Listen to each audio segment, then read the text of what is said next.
Assalamualaikum warahmatullahi taala wabarakatuh. Eh, Perkenalkan, nama saya Salman Al-Farisi, Prodi Sistem Informasi semester 5. Pada kali ini saya akan berikan tutorial bagaimana cara menyelesaikan tugas dari mata kuliah sistem pendukung keputusan dengan menggunakan metode SMART. Sebelum kita langsung ke contoh, saya akan memberikan sedikit pengantar apa itu sih metode SMART.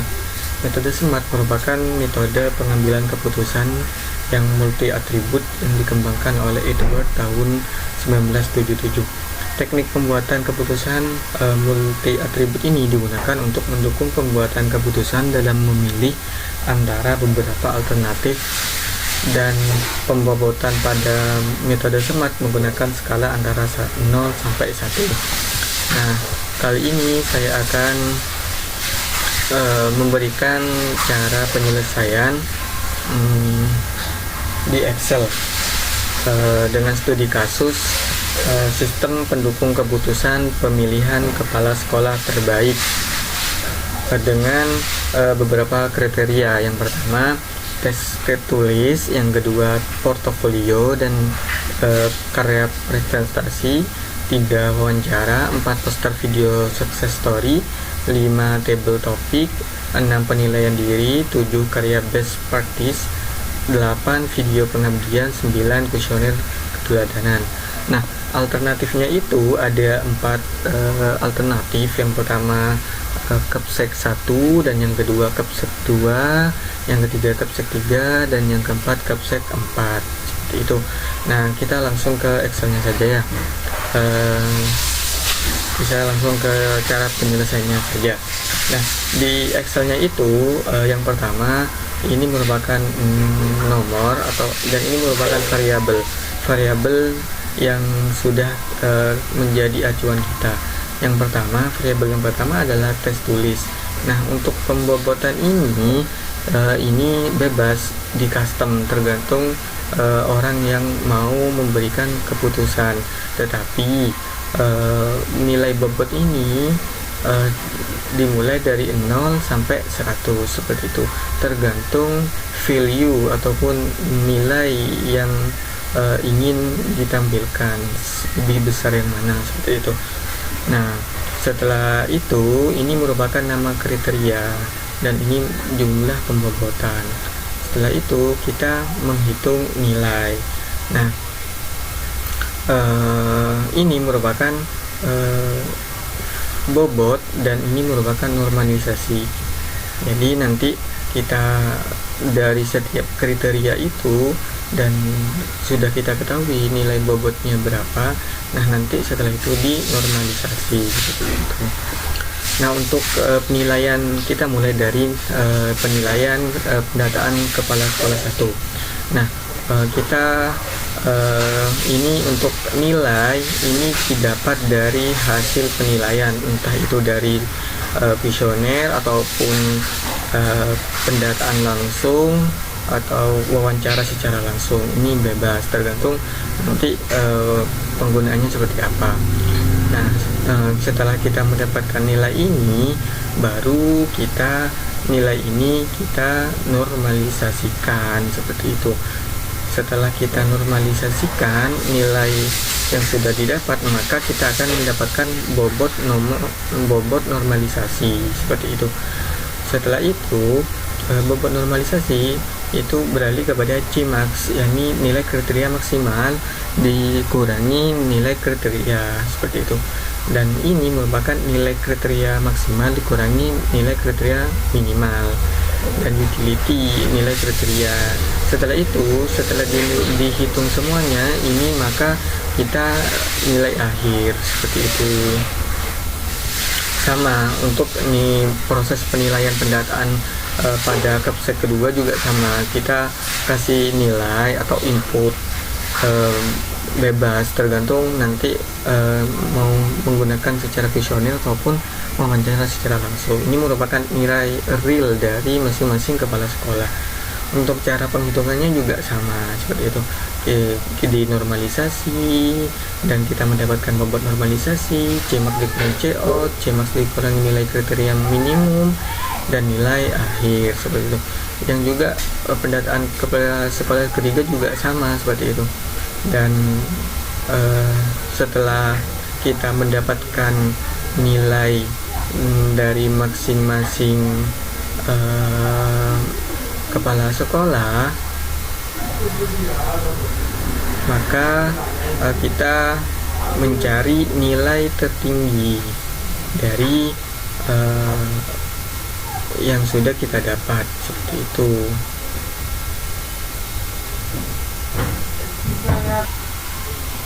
Nah, setelah kita mendapatkan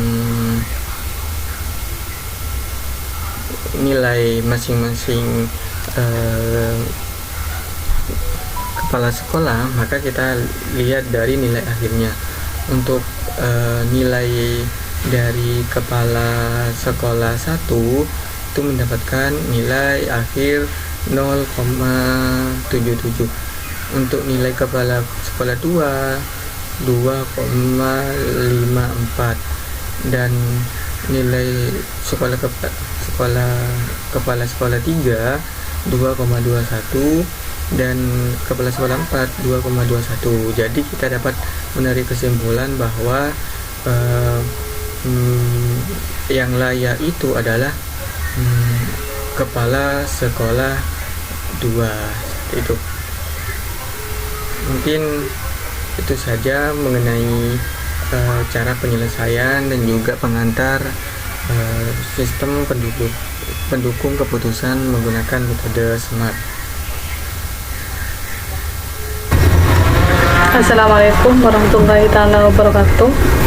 Perkenalkan, nama saya Lulul Maknuna, Prodi Sistem Informasi semester 5 dari kelompok 8 dengan anggota Salman Al-Farisi. Kali ini saya akan memberikan penjelasan metode SAW pada mata kuliah Sistem Pendukung Keputusan sekaligus dengan cara penyelesaiannya.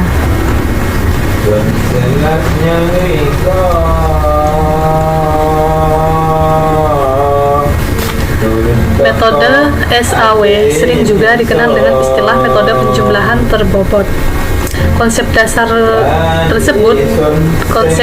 metode SAW tersebut adalah mencari penjumlahan terbobot dari rating kinerja pada setiap alternatif pada semua atribut. Metode SAW tersebut membutuhkan proses normalisasi matrik keputusan X ke suatu skala yang dapat diperbandingkan dengan semua rating alternatif yang ada. Formula untuk melakukan normalisasi tersebut adalah sebagai berikut. Rating kinerja ternormalisasi. Nilai max XIJ, nilai maksimum dari setiap baris dan kolom, min XIJ, nilai minimum dari setiap baris. Kolom XIJ, baris dan kolom dari metrik.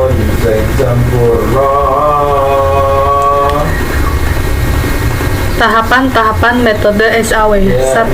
Menentukan kriteria dan alternatif. 2. Memberikan bobot kepada masing-masing kriteria. 3. Membuat metrik keputusan dan normalisasi. 4. Melakukan perangkaian berdasarkan nilai terbesar.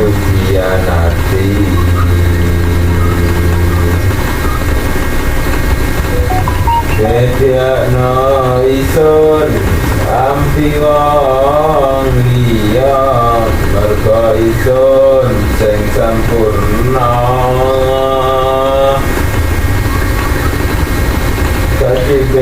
Latihan individu implementasi metode SAW. Soal, sebuah institusi perguruan tinggi akan memilih seorang karyawannya untuk dipromosikan sebagai kepala unit laboratorium sistem informasi. Di sini ada 4 kriteria yang digunakan untuk melakukan penilaian tersebut, yaitu pertama, C1 tes pengetahuan IT, C2 praktek instalasi jaringan, C3 tes kepribadian, C4 tes pengetahuan agama. Di sini pengambilan keputusan memberikan bobot untuk setiap kriteria sebagai berikut. C1 terbobot 35%, C2 terbobot 30%, C3 terbobot 25%, kemudian C4 terbobot 10%. Ada 6 orang karyawan yang menjadi kandidat alternatif untuk dipromosikan sebagai kepala unit, yaitu A1 Anton Kurnia Saputra, A2 Budi Nugroho, A3 Cika Dania Putri, A4 Dian Pangeswari. Kemudian A5 Kartika Kusmatuti, A6 Heru Sasongko.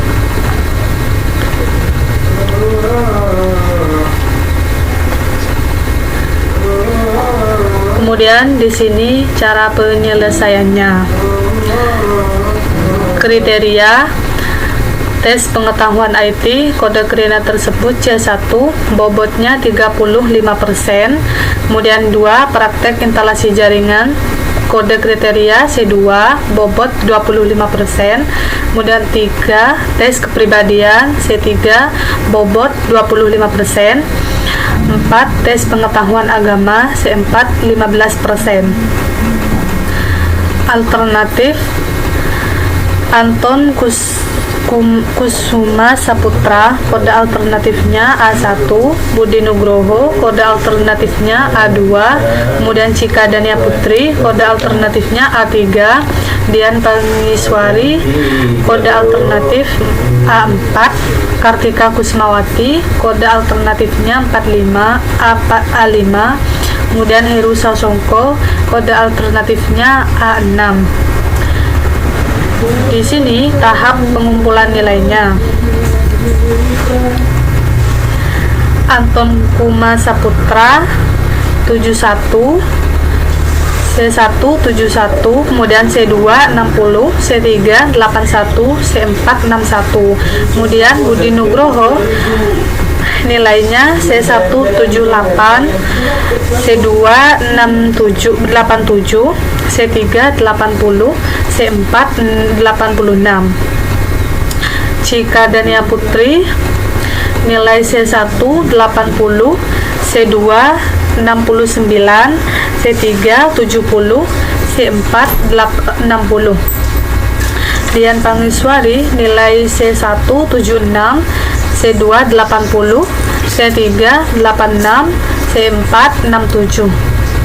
Kartika Kusumawati nilai C1 85, C2 80, C3 89, C4 98. Kemudian yang terakhir Heru Sasongko nilai C1 76, C2 87, C3 67, C4 87. Nilai maksimum kriteria C1 85, C2 87, C3 89, C4 98. Kemudian di sini tabel normalisasi. Alternatif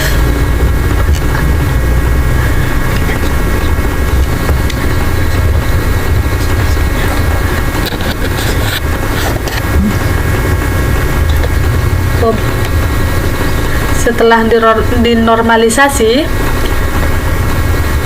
maka akan mendapatkan nilai dan proses perangkingan. 1.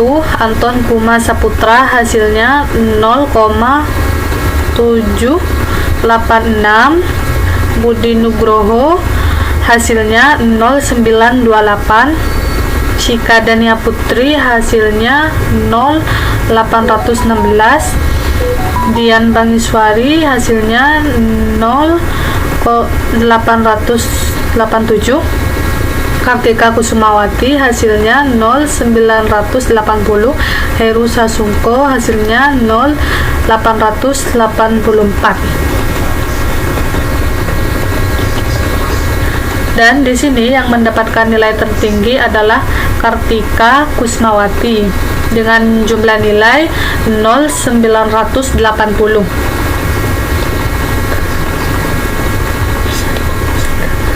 dan kemudian Kartika menjadi karyawan yang dipromosikan sebagai kepala unit laboratorium sistem informasi. Sekian dari saya. Assalamualaikum warahmatullahi taala wabarakatuh.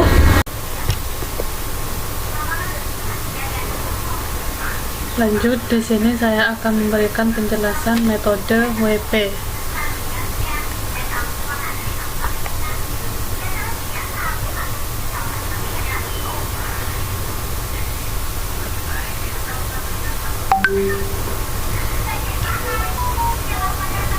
Metode WP yaitu menggunakan perkalian untuk menghubungkan rating atribut, di mana rating setiap atribut harus dipangkatkan dulu dengan bobot atribut yang bersangkutan. Proses ini sama halnya dengan proses normalisasi. Kemudian di sini tahapan metode WP. 1. Menentukan kriteria dan alternatif. 2.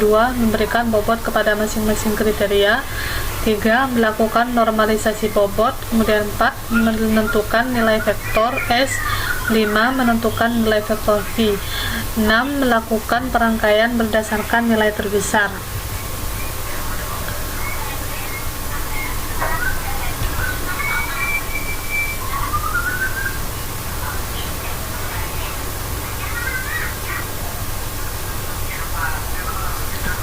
Kemudian di sini saya akan di sini contoh soal studi kasusnya, yaitu suatu perusahaan ingin membangun sebuah gudang yang akan digunakan sebagai tempat untuk menyimpan sementara hasil produksinya. Ada 3 lokasi yang akan menjadi alternatif, yaitu A1 Ngemplak, A2 Kalasan, A3 Kota Gede.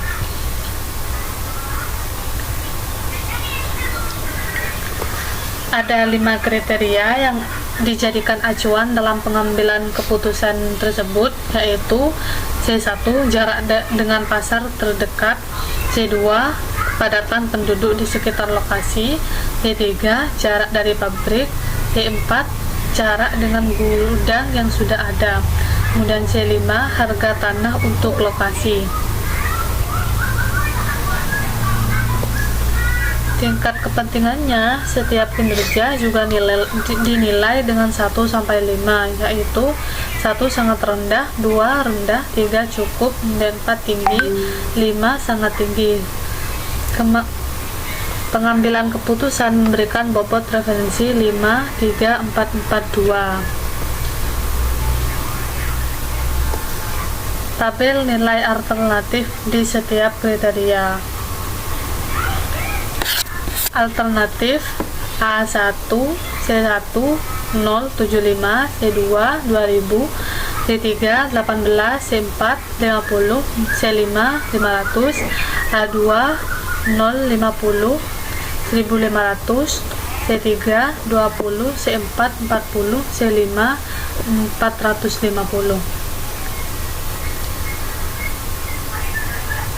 Kategori setiap kriteria. Kriteria C2 mempunyai pendapatan penduduk sekitar lokasi, dan C4 jarak dengan gudang sudah ada adalah kriteria keuntungan. Kemudian kriteria C1 yaitu jarak dengan pasar terdekat, C3 jarak dari pabrik, kemudian C5 harga tanah untuk lokasi adalah kriteria biaya.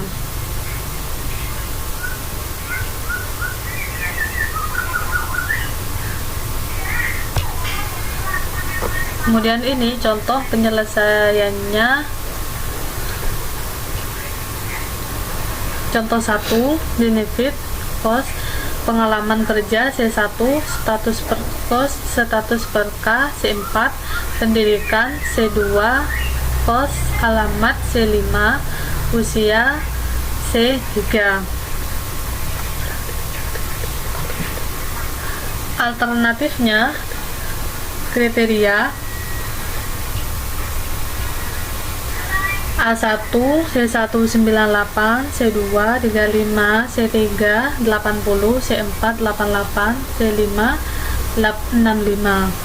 Kemudian bobot tersebut C1 03, C2 02, C3 02, C4 015, C5 015. Vektor S-nya yaitu S1 67,381, S2 63,412, S3 62,357, S4 67,895, S5 77,962. Vektornya V1 0 198, V2 0187, V3 0183, V4 02, kemudian 5 0229. Nilai terbesarnya di sini yaitu ada pada V4 02 dan V5 0229, sehingga alternatifnya di sini A4 dan A5 adalah alternatif yang terpilih sebagai alternatif yang terbaik, yaitu di Ambarwati dan Danu Nugraha.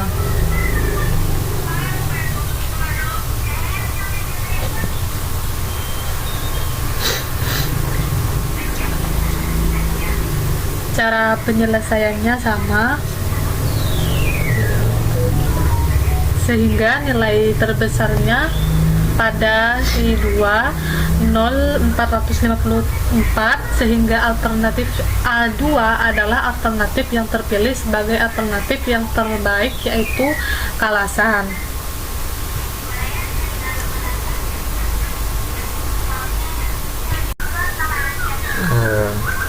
Baik, saya akan melanjutkan materi pada tutorial kali ini.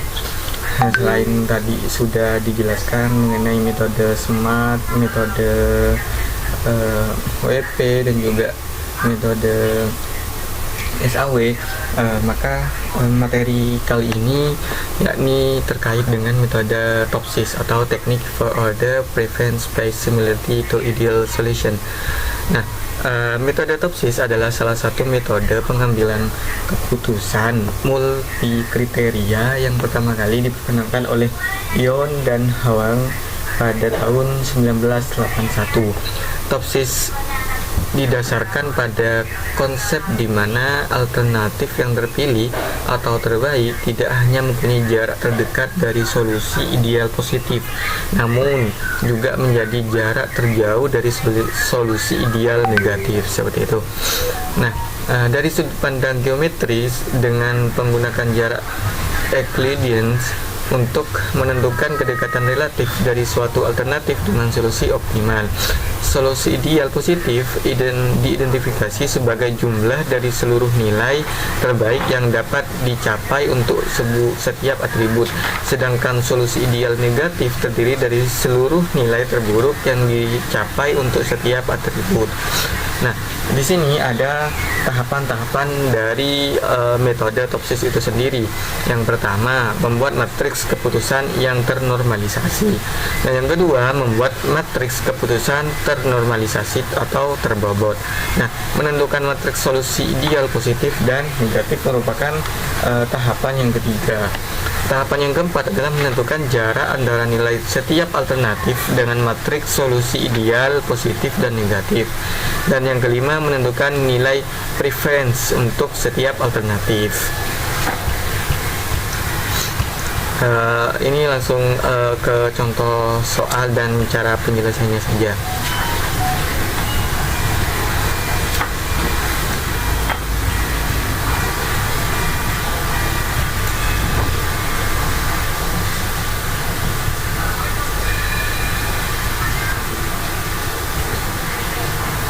Soal di sini ada studi kasusnya adalah PT ABC adalah perusahaan yang bergerak di bidang consumer good yang akan menginvestasikan sisa usahanya dalam 1 tahun. Beberapa alternatif investasi akan diidentifikasi, pemilihan alternatif terbaik diajukan selain untuk keperluan investasi juga dalam rangka meningkatkan kinerja perusahaan ke depan. Ada 5 kriteria dan acuan dalam pengambilan keputusan, yaitu yang pertama, harga cost. Nilai investasi 10 tahun ke depan adalah merupakan benefit. Dan C3, daya dukung terhadap produktivitas perusahaan merupakan benefit. Dan prioritas keempat, kebutuhan cost. Dan kelima, ketersediaan atau kemudahan merupakan benefit. Nah, pengambilan keputusan memberikan bobot preference C1 20%, C2 15%, C3 30%, C4 25%, C5 10%. Ada 4 alternatif. Yang pertama, membeli mobil box untuk distribusi barang ke gudang. Yang kedua, membelikan tanah untuk membangun gudang baru. Yang ketiga, maintenance sarana teknologi informasi. Dan keempat, membuatkan produk baru. Nah, nilai setiap alternatifnya ini sudah ada kriteria masing-masing. Yang pertama, C1 420, C2 75, C3 3, C4 1, C5 3. Ini sudah bisa dilihat sendiri, saya tidak usah perlu baca lebih lanjut. Nah, cara penyelesaiannya kita sudah membuatkan Excel-nya seperti itu. Nah, untuk alternatifnya ini, alternatif kriterianya ini sudah merupakan ketentuan. Jadi kita sudah cuma tinggal sesuaikan saja. Ini ada cost, benefit, cost, dan benefit. Nah, untuk bobot ini kita sudah ada ketentuannya juga. Tadi sudah di soal itu sudah ada bahwa untuk ketentuannya juga itu ada C1 20%. Untuk bobot preference-nya sudah ada seperti itu. Nah, kita otomatis ini Excel-nya otomatis. Ketika nanti kita nilainya dirubah, nanti otomatis pembagi atau pembuatan metrik ternormalisasinya itu juga akan berubah. Nah, solusi ideal positifnya adalah 0,078097 dan solusi ideal negatif amin ini. Jadi jarak antara nilai terbobot terhadap solusi ideal positif dan negatif ini bisa dilihat seperti itu, dan nilai referensinya sudah jelas juga. Ini sudah otomatis semua, kita buatkan Excel yang otomatis. Mungkin itu saja penjelasan terkait metode TOPSIS kali ini. Kurang lebihnya mohon maaf. Assalamualaikum warahmatullahi wabarakatuh.